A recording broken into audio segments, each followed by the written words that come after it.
Stinchfield The Pet Psychic, and I'm with my best friend, Kim Klein.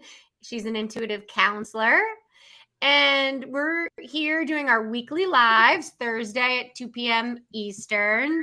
And today we thought we would talk about whether or not you need to meditate to be psychic. And we thought this is like a good question to answer because a lot of my clients ask me this question. Kim, do you want to say anything before we kind of get into it, or? Yeah, no, it's a very common question. My clients and then friends, everyone says, well, do I need to meditate or can't I just blah, blah? So it's a great subject. I think everyone will be interested in this. And feel free to ask questions in the chat room. We'll be watching the chat on YouTube and Facebook. So feel free to kind of jump on in. We'll be manning those too. So a lot of people ask me this question about whether or not we need to meditate in order to be psychic. And I have mixed feelings about this on what meditation is. So a lot of people believe that this meditation is this Buddhist, which I mean, I love this type of meditation too, but I don't feel like we have to do this, where you just have to sit in a quiet space and just literally watch your thoughts go by and get your thoughts to be empty. And I think that's very unrealistic in this world today, to be able to sit in that quiet space. Many people can, many meditators can, but the average person, I don't think that's necessarily necessary.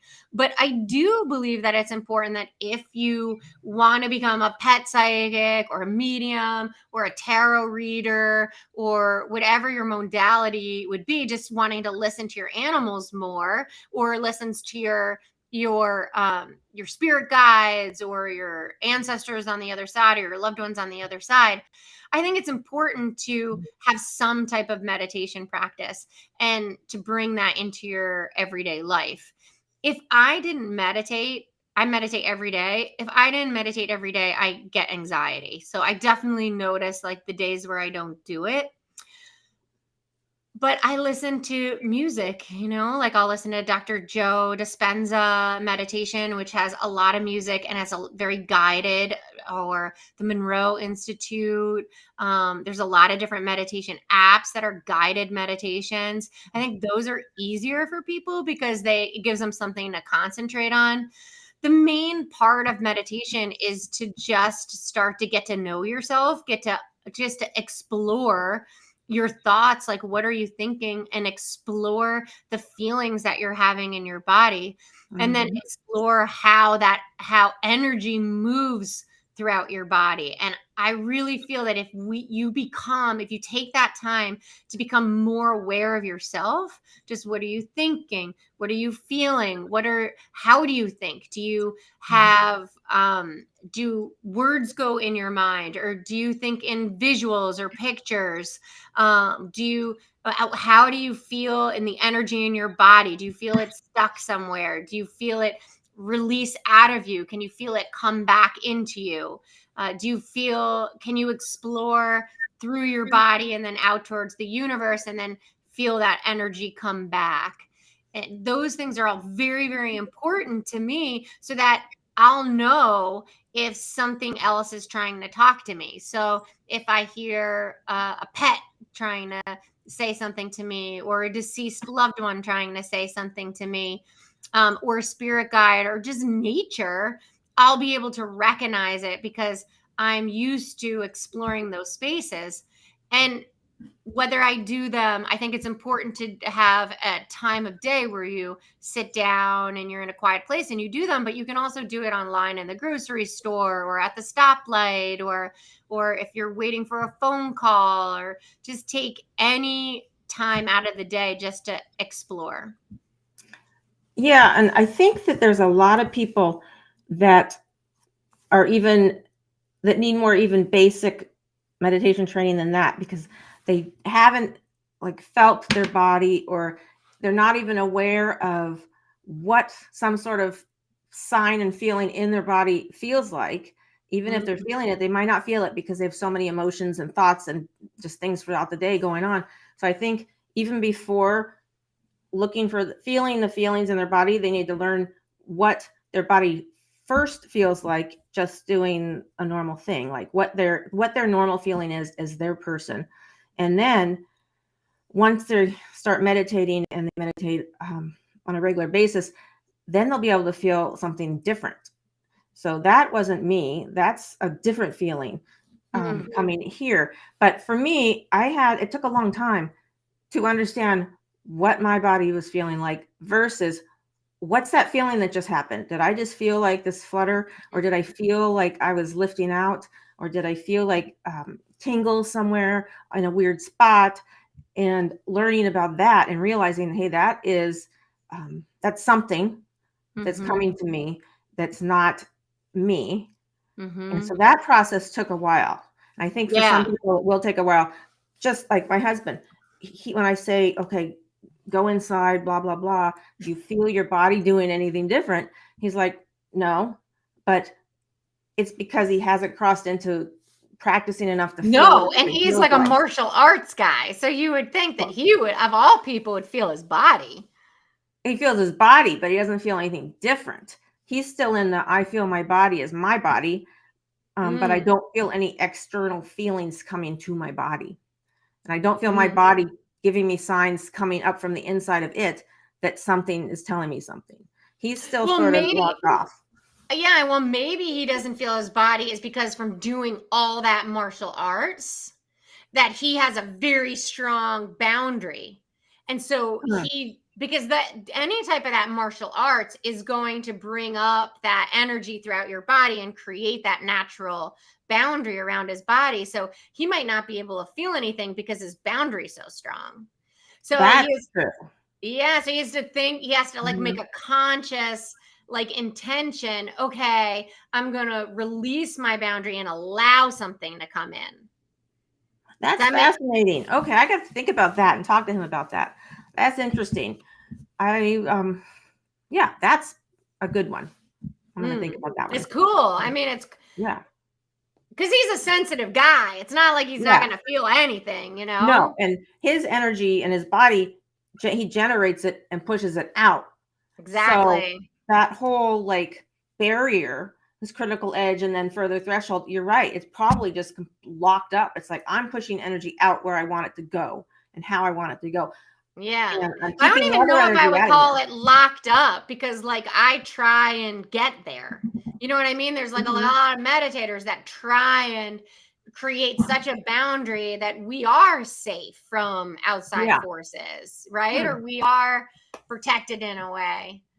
So, but I definitely like agree with you. And it's kind of like what I was trying to say in the beginning too. You got to know your own body first. You got to know what you're thinking and feeling before you can know what anyone else's thinks. And we are such in a day and age of like Instagram, everything's so fast, Facebook, like got to answer an email, get a text message, timers are going off, like to-do lists. Like we are not in an era where we just like relax and allow ourselves to pay attention to what is our own being.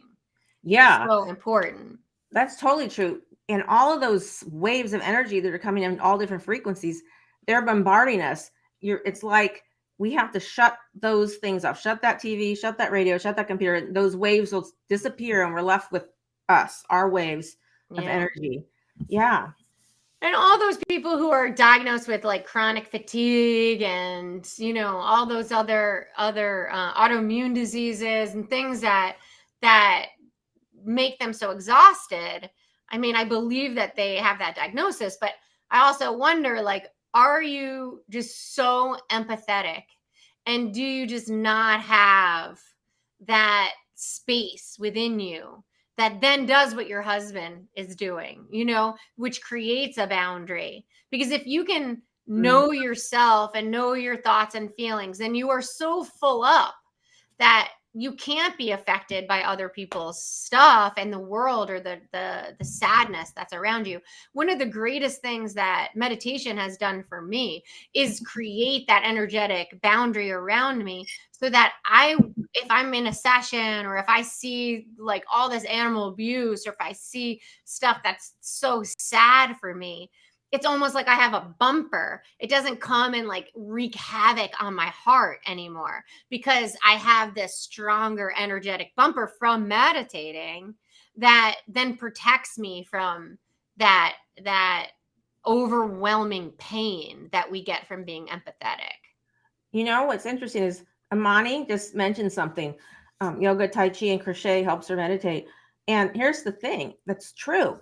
When you're doing something with your body, with your hands, with your whatever you're doing, or you're concentrating on not concentrating, you're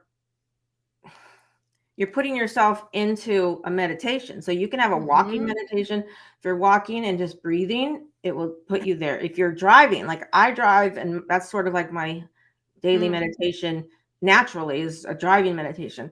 All of those things, you're doing something basically unconsciously, so that your mind is relaxing and opening it up and going to where it needs to go for the meditation. 100%. So that yoga and Tai Chi and crochet for her is the meditation. Yeah, exactly. exactly. And so it's so important that we have something like that for ourselves. So my spiritual teacher, he calls those things a hair. Like, it's something, say you just pick up a little thing and you're twirling it in your hand, and all you're doing is that. You're thinking of nothing else. It's like pulling a little hair. That separates you. It gets you into your unconscious mind, so that you fall into a different frequency, and then you're in a meditation. And so all of those things, if you do those, you can kind of call them your hairs, what you need in order to trigger yourself into a meditation. And at some point, you'll recognize that feeling in your body where you don't have to use the crochet or the yoga or the driving or whatever you're doing. You don't have to go to that to be the trigger to enter, the unconscious, so your subconscious can start doing its thing. So you won't need a hair at some point. Yeah, that's interesting. So you can self-regulate yourself into meditation.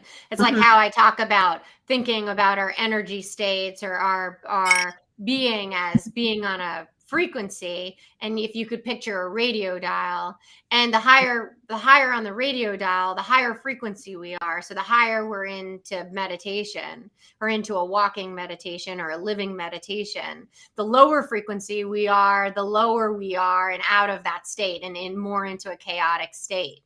And the lower frequencies are like stress and unworthiness and fear and anxiety and depression. And the higher frequencies are that meditative space of love and joy and gratitude and feeling oneness with nature. And if we can self-regulate ourselves and turn that dial, the more we can learn that, the more we're going to be in a meditative state. The more you are like, whenever I'm working, I'm putting myself into a meditative state. I'm raising my frequency so that I can tune in to a higher consciousness, whether it be an animal or a deceased person or a spirit guide or whatever it may be. And so that's what we kind of need to do. Any psychic needs to do.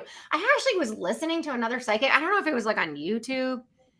And she actually said, like, I don't meditate. And she said, I don't meditate. And like, I don't believe in meditation. I just go. And for some reason, it just shut me off to her. Because I was like, if you don't have any form of like meditation of centering yourself, like, I just didn't trust her from that moment on. It was like a weird feeling. I mean, maybe she's trustworthy, but like intuitively, I just shut off. She might have done unconscious triggering and meditation. Like, she might actually enter into a meditative state and not know it just by walking around the block. I mean, who knows what she I don't know, though. Then why aren't you stating that? Like, if you're maybe she doesn't know. If you're teaching the people, your followers, oh, what she's doing, that you she know does what I mean? nothing. Yeah, Okay. she's saying you do nothing. I'm like, Hmm. that's kind of worrisome to me. That is odd. I don't know. Um, But you're right. Like maybe maybe she has, maybe.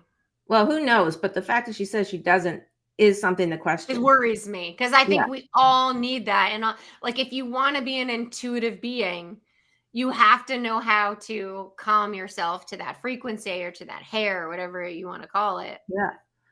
Um, Yeah. somebody was talking about guided meditation, and then she's transitioning to self meditation. That's good. That's a way to get into it.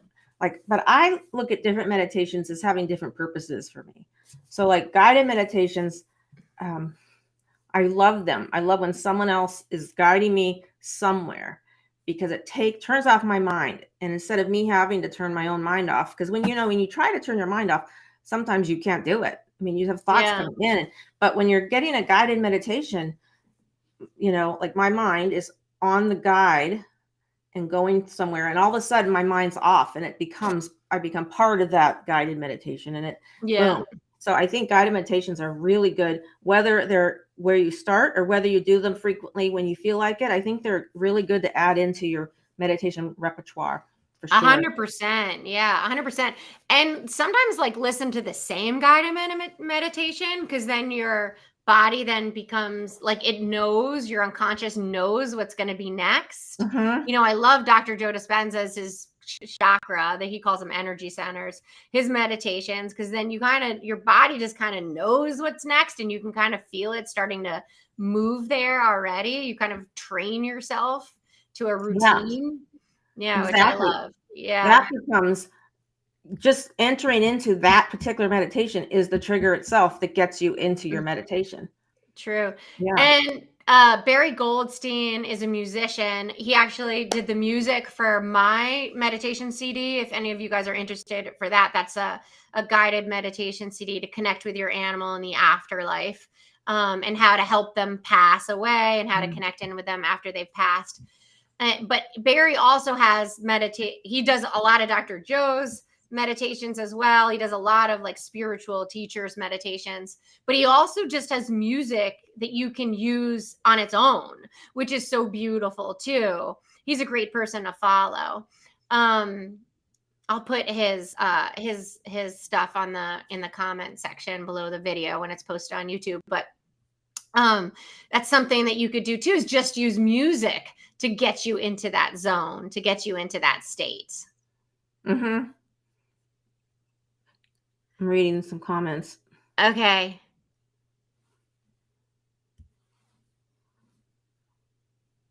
Okay, I might answer this little this talking to animals Mm-hmm. one, if that's okay. So, this question from Dominique, can you talk a little bit about establishing the initial connection with the animal? How to start the communication? Do you like create a bubble around you and the animal and say hello? Just reach out with feeling and say hello, or call them by their name to lock in? It really depends on what the situation is, right? So if it's your own pet, like the first thing you want to do, well, if it's any pet, really, the first thing you want to do is center yourself, concentrate on your breathing, connect in with your heart, be really clear of your intention. Like, what do you want to say to your animal? What do you want to get out of the communication between the two? I like to always just call in our higher selves or any higher power that can help aid in that communication. I don't always do that when I'm like quickly saying something to an animal. I don't always consciously do that. But if it's going to be a session, I always do. But you want to be very clear first on what you want to say. And then, and connect in with your heart. And then from there, yes, you can, if it's your own animal, call your animal's name, get their attention, tell them, just tell them like you're talking to a child, like, I want to talk with you right now, and just begin talking. That really is the easy part. Like, they understand you.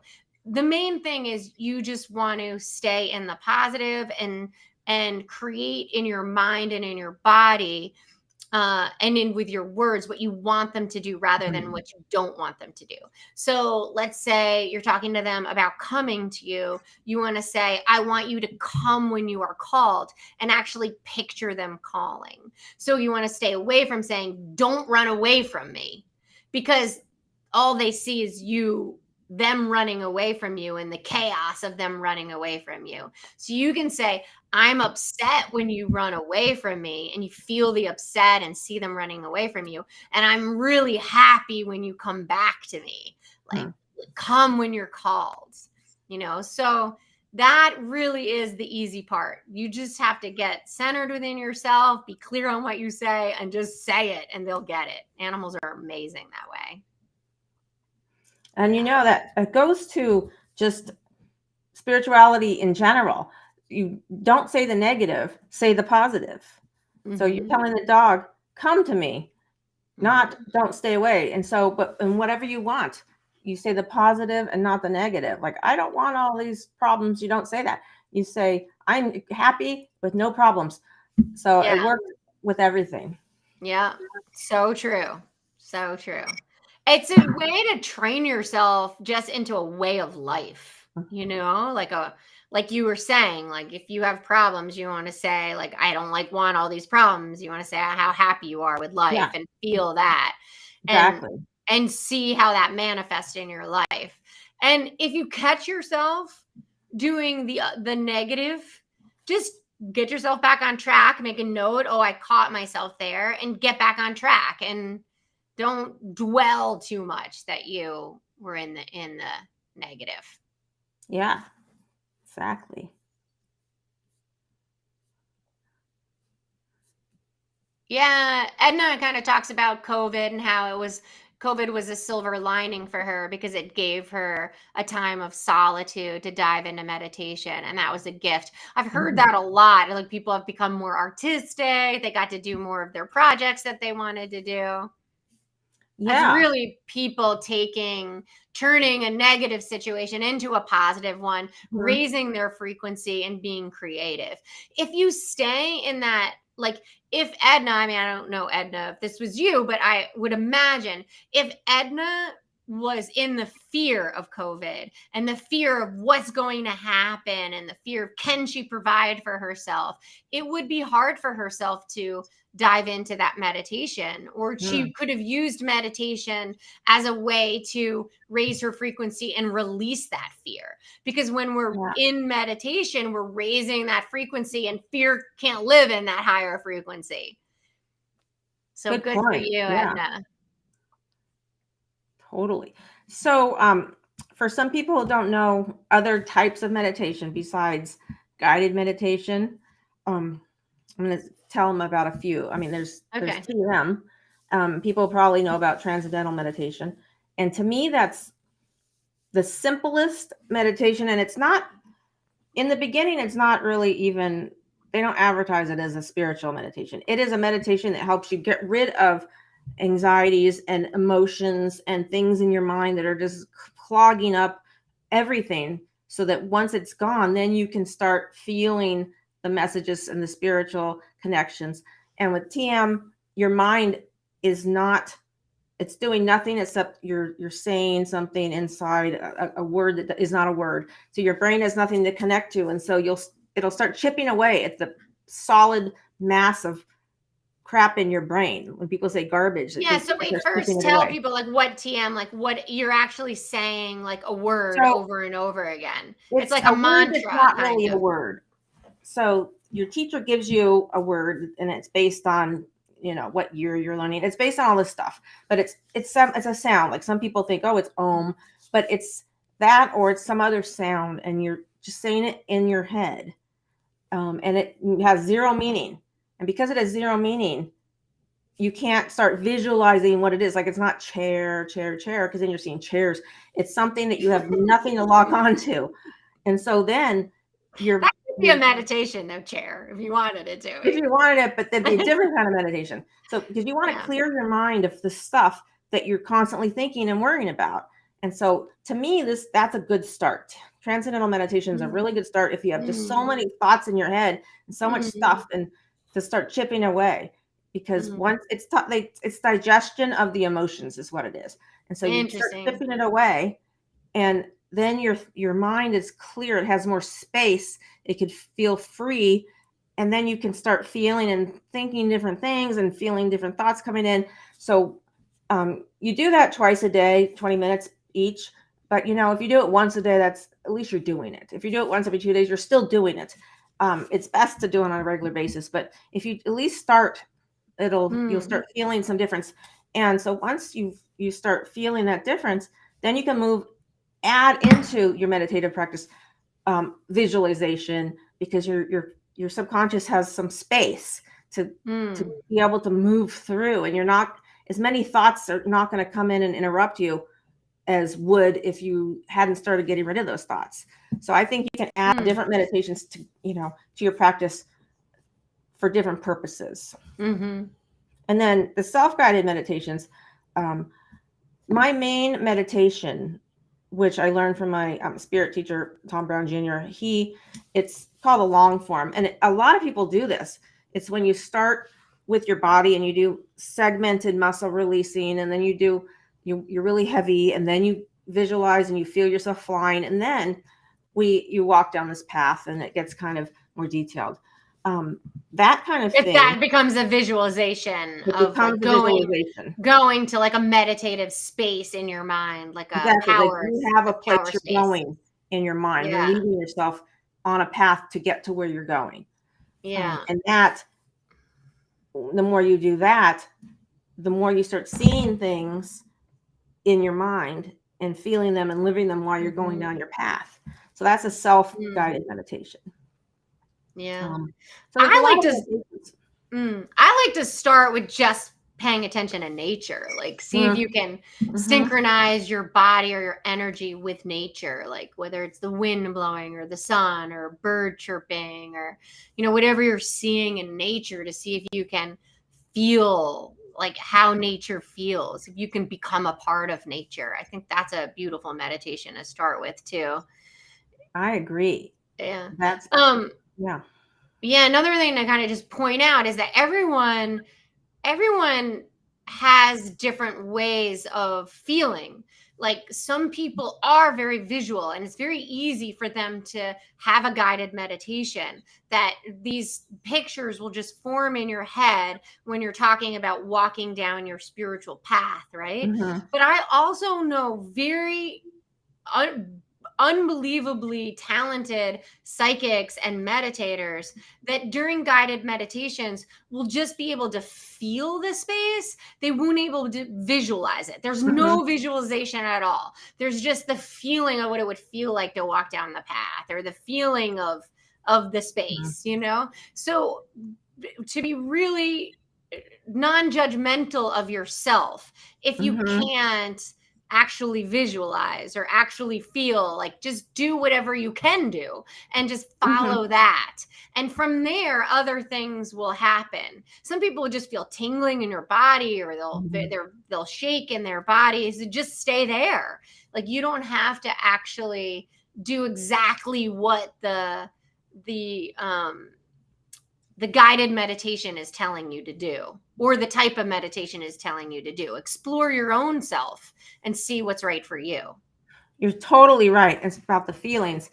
When I started, and still to this day, my feelings rule. So I don't always visualize in some clear manner, but I feel, and when I'm feeling, then I add in some imagination. Like, I'm feeling and I'm saying, okay, I'm feeling these trees, and I'm feeling the mist, and I'm smelling this.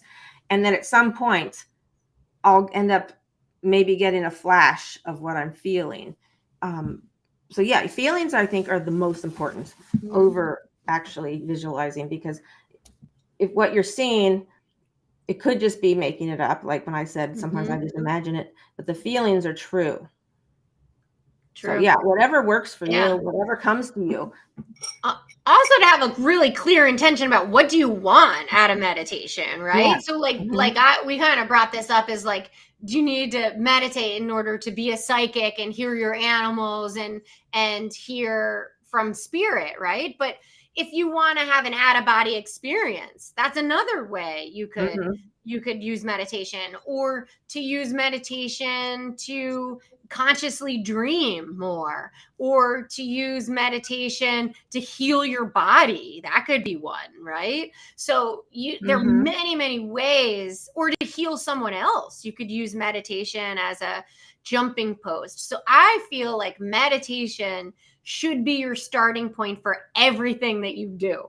Yeah. Right? Like, Yeah. right? Like, so if Mhm. you're an athlete, meditate first Yeah. and then go into the zone of running or whatever your modality is. But to me, meditation should just be a way of life that then, which you're right, maybe that psychic, she does actually do it and she's not aware of it, right? Like she Yeah. actually does have a practice that she's not that she's doing. Yeah. Maybe she walks in the morning. Who But knows? the fact that she's not aware of it and she's a psychic for business, I see where it's like a little disjointed. Yeah, it's a little weird, but Yeah. it's okay. So you've mentioned something about an athlete.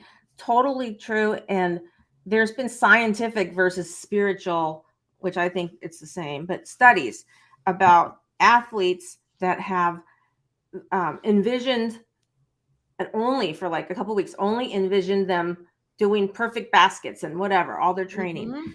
And then after that time period, they've gone on to whatever the court or whatever, and they perform better than they ever have Yes, versus somebody else who hasn't envisioned and they just practiced. 100%. And those studies have gone back to like the beginning of time. I mean, Yeah. that is like the ancient yogis. I mean, it's all the creative visualization. That is just, it's ancient knowledge that you want to that's how you manifest your future. You just create your reality in your mind. Yeah. Joe Dispenza says, like, I don't know if this is his quote, but it's like step into your future Yeah. self Mhm. by creating it in your mind first. Mhm. So 100%. Yeah. It's so important to do that. And that's why the opposite of living creative meditation or living a meditative life is living in your old trauma, where you're Mhm. like playing your trauma over and over and over again, where you're 10 years past a divorce and you're still blaming your ex for things in your life. That is all on you, Mhm. because we are in charge of our energy in our body. We are in charge of our thoughts and feelings, and it is our responsibility to learn how to self-regulate. So if you're still, I mean, post-traumatic stress is real. Don't get me wrong. Like, I understand that post-traumatic stress is real, but I do know that we can get stuck. So that this is like a personal story that I kind of don't mind sharing. And I've meditated since I was very young, very young. But when I was when in 2018, I had a conflict with somebody, and I was playing this story about this person over and over in my head and how that person had wronged me. And I was conscious enough to know that it was like a recorder was playing over in my head. Like, it wasn't even like I had forgiven the person, like emotionally, like I felt like I had forgiven the person, but like I was thinking in my head, like what I could have said and what would have been different if I had said this. And it was like literally like a broken record. And so I was like, I gotta get this out of my head, right? Because it's interfering sometimes, like in my daily life. Like it was like almost like a default would go back to that. And I think that's important for people to start recognizing what they're thinking and feeling. Like, do they have a default thought in their head Mhm. that they keep playing over and over again, like a broken record? And what is the energy? What is the feeling in your body connected to that thought? And whatever that is then creating your reality down in your future. So it's important to really like get a grip on that and pull the reins on that.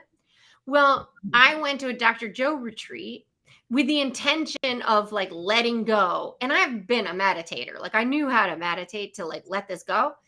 Literally, the first 30-minute meditation, I raised my vibration up enough, my energy up enough, where it literally disappeared in that 30-minute meditation, and that voice had never come back. So I think it's important for us to like really think about the stories that we tell ourselves. And is that our meditation, and is that healthy for us? Does that You make know, sense? it makes so much sense, and that you're absolutely right. And I have a little example. So, 14 years ago, if I was to tell people about, Talia, my daughter's accident, da da da, I would have emotion. But I've worked through it and Wait, Kim, processed it. Yeah. I think it's important that every time you bring up Talia in this context, that there's going to be a lot of people that don't Okay. know the story. So just say that. Okay. So, well, this is a good example because I'm just going to say it. In 2007, my daughter, who had just turned 13, died with her dad in a small private plane crash in Panama, and it's horrible, horrible. But the way an example is the way I just said that. I said that just factually. There was no emotion when I just said this, and so somewhere after a couple years went by, that's Talia out there. There's Talia. People would say, so tell me about it. And I would just factually say what happened. Oh, and this year she was this old and she's with her dad and this happened and they crashed and then they died. And people would say, well, what is wrong with you? There's no emotion to what you're telling me. And I said, don't think don't have emotion, but I have worked through that part. And now if I'm telling you what happened, I don't want putting myself back into the trauma is just going to keep me in trauma. And so when I tell people what happened, and if I just tell it factually, I'm not attaching any emotion to it. And so it's not going out there and grabbing negative emotions and bringing it back. It's not holding me back with sad, horrible emotions and keeping me stuck. I mean, so many people are stuck that they can't live their lives. They can't move on and become spiritual. There's a lot of things you can't do if you're stuck and you have all these deep-seated feelings that you need to process. And so I process them. And granted, there's no way that I'm not sad about this. I'm always sad about this, but I don't attach it with the feeling. And so I'm not going to be pulling bad, sad, emotional feelings and keeping them in me anymore. So that's why when I say it, it's just a factual thing. What you just said is one of the wisest, most conscious things that anyone can say. Wow. Because it's one thing for me to say something like that, right? To say, like, when you're telling a story of your trauma, detach yourself from the emotions, because if you don't detach yourself from the emotions, you'll be reliving the trauma over and over again. And that's going to hold you back from being a happy, spiritual person.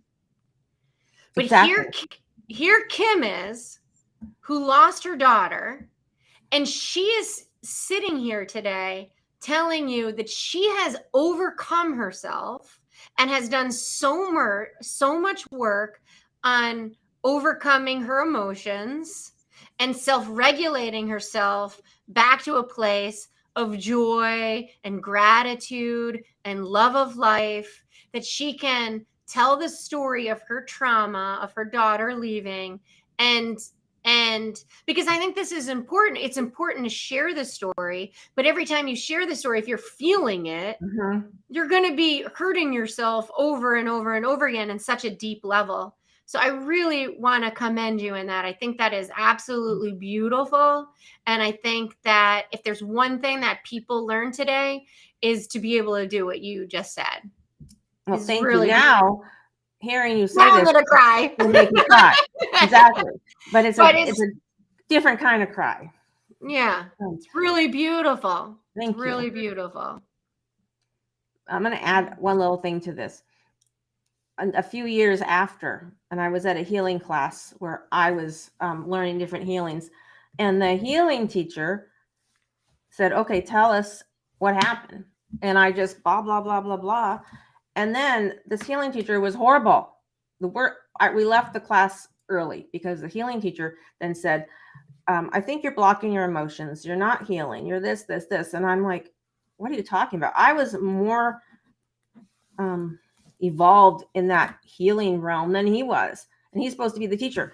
So I didn't even let him like mess with my head. I'm like, okay, we're done here. So you got to watch what other people expect from you too.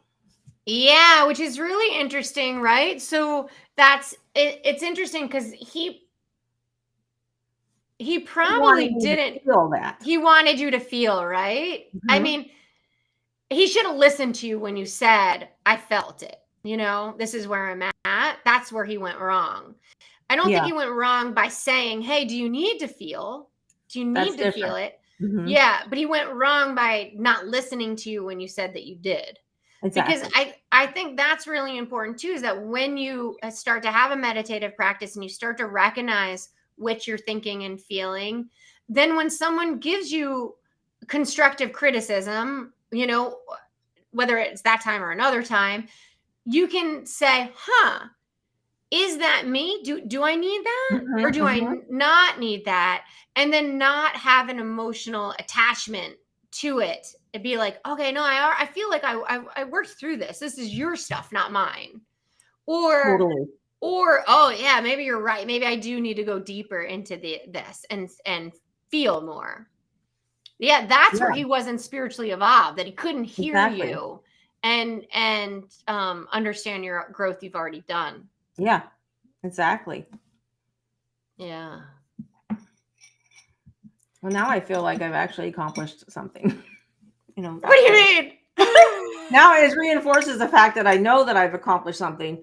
And now it's like, oh, you know that I've accomplished something. And I have total faith in you. So yes, I've accomplished something. Aw, Kim. Aw.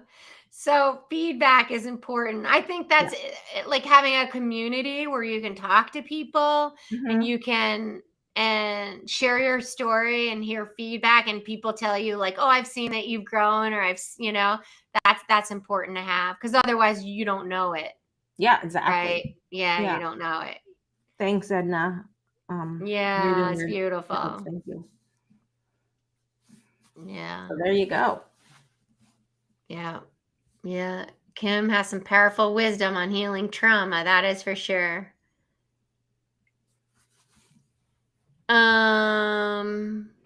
With this Mala, where she says, I always thought, or he, and I'm not sure, I always thought of it as blocking too. You mean I'm just dealing with it? I'm not sure if you were talking about what we were just talking about. You really have to think about that within yourself, right? Like each individual person, it might be different.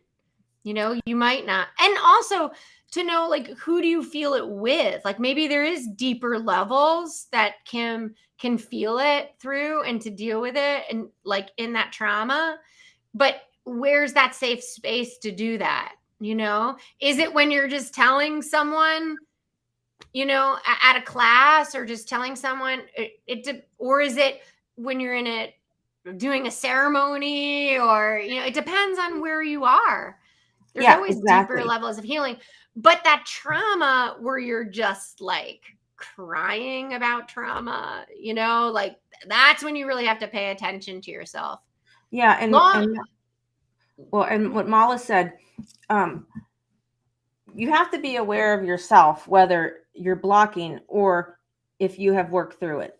And only you know if you've worked through it, because you know, did I have I meditated? Have I talked to enough people? Have I gone to healing classes? Have I gone to healers? Have I, whatever you need to do, have you done it, so that you know and you feel deep in your heart that you've processed?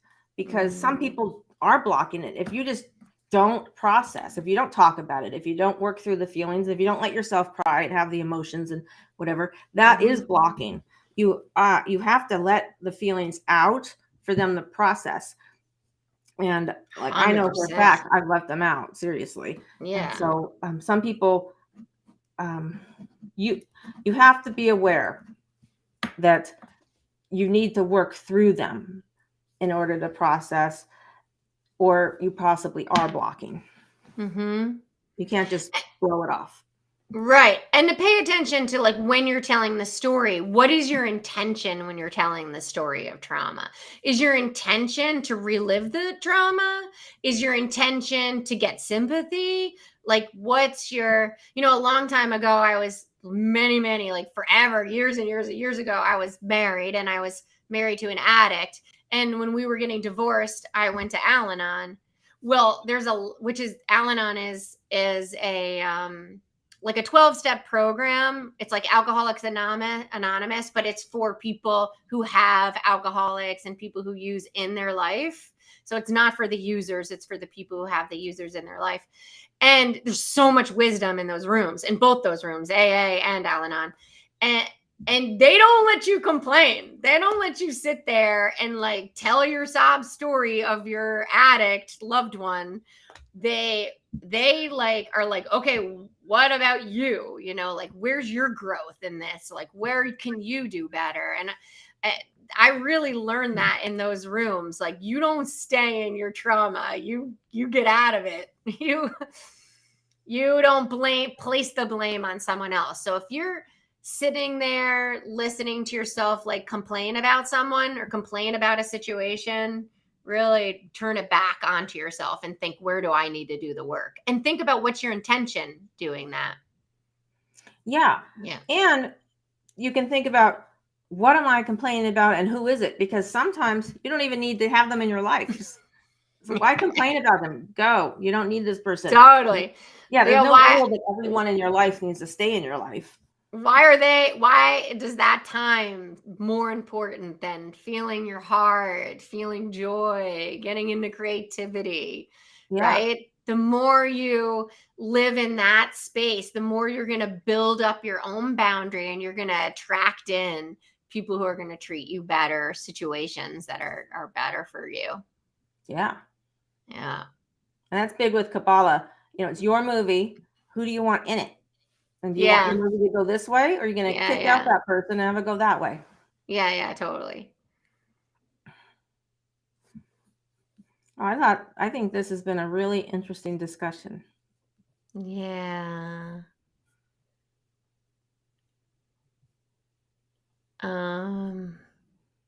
Let's see. You really are a living example, Edna says of you. So true. So everything is a learning, is for learning, Mala. No matter what it is, there's something to learn. But you don't have to keep learning it. Once you've learned it, get it over with. Move on. Mm-hmm. Yeah, and sometimes when you learn something, the universe will then like give you another situation, and they'll be like, did you learn it? Yeah. Let's see. Can you act differently in this situation? I'm not talking about Kim's trauma, talking about like a conflict with a person or something. Yeah. Like, did you learn how to communicate well? Let's see. Here's some conflict to see if you actually did. Yeah. Our old selves will definitely pop up sometimes. You just got to figure out like how to self-regulate back. Deborah, I'm sorry about your son. Oh. It's hard. It's hard. Yeah. Yeah, he is in a beautiful place now, for sure. Yeah.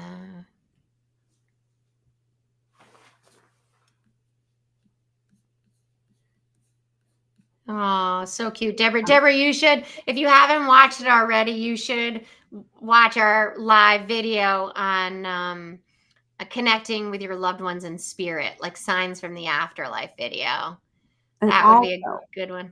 Yeah, and Deborah, and everybody, I didn't just like miraculously, get healed.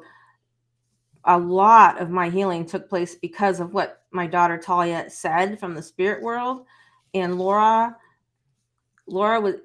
has been and always will be there. And she is, I mean, I can communicate, but when it's about myself, I can't trust it. So Laura talks to Talia, and I think anybody who needs to hear from their loved ones, Laura's amazing. And so definitely that she kicked me like 3/4 of the way to my healing because of Laura talking to Talia.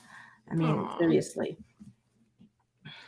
And Kim has written some books. You can see that up on the corner there. The Universe Speaks is one of her books of wisdom that Talia has spoken. Yeah. Through another one of Kim's friends. Yeah, that is all Talia talking about, the spirit world, transitioning, how to live your life here, just talking about whatever, daily life.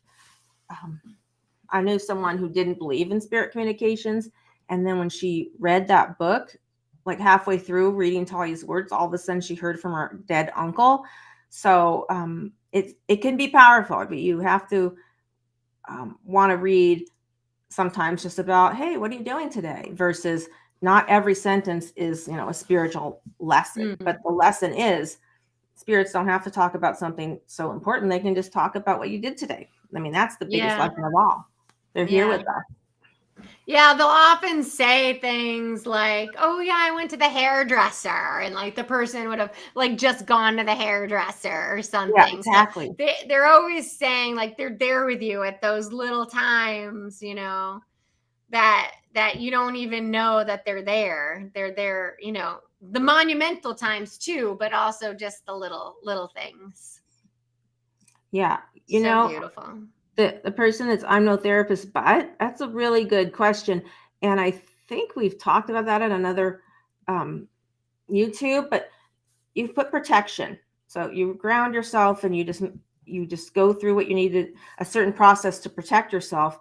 And then you can talk to your loved ones.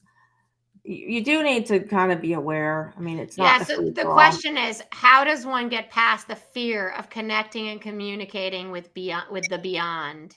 I feel spirit, but I'm cautious too. We have spoken about this in the other lives because there are little pesky things that could be there, but really your clear intention of what you want. Like if you have a clear intention that you only want like a certain person, like when I'm doing a reading, I know exactly who I'm speaking to, and that's all I'm going to, right? Is that person, and being up in that higher frequency.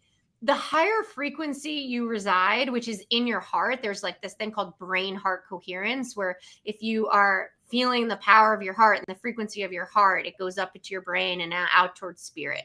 Well, if you're in that brain heart coherence, nothing lower can live. Fear can't live there. So if you are really conscious of that, then that will release anything of lower intention. If you feel something that you feel is negative around you, do not pay attention to it. You just literally go into your heart and think about something happy, and they just cannot live in that space. So you don't need to sage. You can sage. I love to sage, but you don't need to sage. You don't need to call in other psychics to clear your home. You just literally raise your vibration higher, think of joy, and that's it. They go away. Yeah, exactly. Don't even acknowledge it. Don't even acknowledge it. What you acknowledge in grows bigger. So yeah, exactly. So I think Edna, was it Edna? Yeah, Edna, your friend that lost her 19-year-old son, and they don't believe, maybe they should start with. Here, read the comment so that everyone knows what you're talking about. A friend lost her 19-year-old son in a horrific accident with a semi. I'm a medium, and I know he is with the family, but don't sense they believe at all in anything, and I can't get to the rest of it. But basically, if they don't believe, you can't force it on them, but maybe give them a book, some fun books. Like there was this book that's called Do Spirits Watch Me in the Shower? That book is so funny because I thought that in the Great question. beginning. I thought, okay, so Yeah, Talia's always right. with me. What does that really Totally. mean? So, there's a book, I forgot what it's called, but it's written by, the last name's a Guggenheim. So that's a good book to read.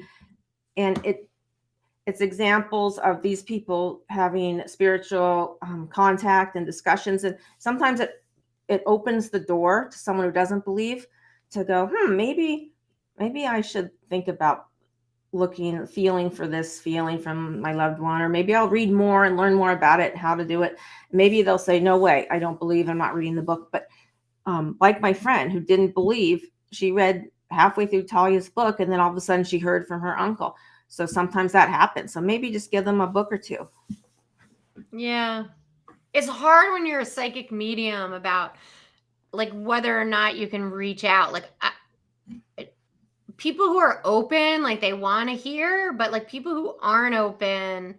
I had this one time, I had a son of a friend of mine passed away. And my friend's son passed away. Mhm. And that kid woke me up in the middle of the night and was like talking to me and telling me all this stuff. And it's really rare that a spirit can actually wake me up. So I thought, like something greater wanted this message to get through. So I wrote it all down and I gave it to my friend to give it to the people. And the people thought I was like trying to get business from them. Like I was trying to and it was like so missing the point. It was so sad because I didn't care. Like at one point he said, like, the reason why I thought that was because he was like, oh, thank you, but they weren't really open. And then I was like, well, if you want to know more, we could do a session. But that's because that's how I work. Like, I don't typically talk to people I don't know, so Mhm. he thought I was like trying to get business from him. I was like, you knew me, I could barely answer all my emails. So, I'm not trying to solicit business, but it was a really awkward situation is what I'm trying to say. So it's really awkward. So, and I tried too to be like to them, like at a dinner party, I was like, like trying to give this, they are just gonna, I think the best way to, as from a psychic's perspective, is to just put it out there and be like, have the intention for them that they will be shown opportunities or they will be shown when they're ready Mhm. of guidance from their loved ones. Just really and that's what I did for these people in the end. I just put it out that I pray for them that they will notice something that they can't deny is their son, because their poor son was really trying hard. So, hopefully they'll get it. Yeah. Yeah. They're tough when they're just not open. Yeah. Yeah. Like I like these things because I've heard these stories a lot and I've done it sometimes too. I don't know how it was portrayed, um I've heard people like say like, oh, like I just received a book in the mail and it didn't say who it was from, and that book opened me up to like meditation or healing or spirit world. So every now and then I'll like send a book to someone who like, but I won't, through Amazon, you don't say like who it's from, and so I don't know how it's been received on that end, but that's something you could do, is send one of those books that Kim suggested and maybe Kim's book, and just do it confidentially or anonymously and see what happens. That's totally interesting, because my other book, which tells the story of what happened, Talia and her dad in the plane in Panama and the search and all this, in that book, also is Talia's first spiritual contact to me and how it completely changed me because I did not believe. So sometimes a story like that, which isn't spirit in your face, it's just, wait, that's interesting. Did I that kind of have happen the to same. me? Yeah. So, and that book is called Hummingbirds Don't Fly in the Rain. And maybe that's a good one to send to your friends, because it's a tragic situation, which is similar to I mean, the plane versus the semi. I mean, it's all tragic, but Yeah. that might let them know that, it happens to other people, and this is how this person handled it, and this is what happened. So, oh, maybe it's going to happen to me too. Who knows? Yeah. Well, we're coming up to time, and we have to keep on time today because we have things to do after. But we thank you all for watching and joining us today. It's like so fun. Please write comments about things that you want to talk about or things you want to discuss. So it gives Kim and I ideas, whether you do it now or you do it later. If you think about them, we do check the comments in our videos. Mm-hmm. So even later on, days to come or whatever, weeks to come. So feel free to just write them later on too. But we so enjoy you joining us today. Yeah, it's always great to talk to you guys and hear what you have to say, and to read what you say, and to have a discussion about all sorts of things. Now, I want to add, Edna, if you need some more ideas, you can email me at kim@kimberlyklein.com. And that's also on the contact button on my website, kimberlyklein.com. And I can help direct you to other books or things like that. Great. Yeah. And also check out my website, which is thepetpsychic.com, we should say. Yeah. And also, Laura's books will teach you how to, it's to teach you how to communicate with spirits, your animals, dead people. That's a good book. Maybe that's for a secondary book to give to your friend. Yeah, Voices of the Animals, that one would be. I was reading the reviews on that today because somebody posted on about my book on Instagram, and I shared it, and then I was looking at some of the reviews and I shared them. And some of them were saying too, like, oh, I was a skeptic, and then I realized I was doing it. Like I read your book and I realized I do this already, and so I'm not a skeptic anymore. I realize it's kind of Voices of the Animals is a good book to read to kind of connect you and dip your toes in the water to the pet psychic work too. That's cool. That's really cool. Yeah, so fun. Cool. Well, thank you guys. Okay, you guys. Thanks for joining us. Yeah. Be well. See you next time. Yep. Oops.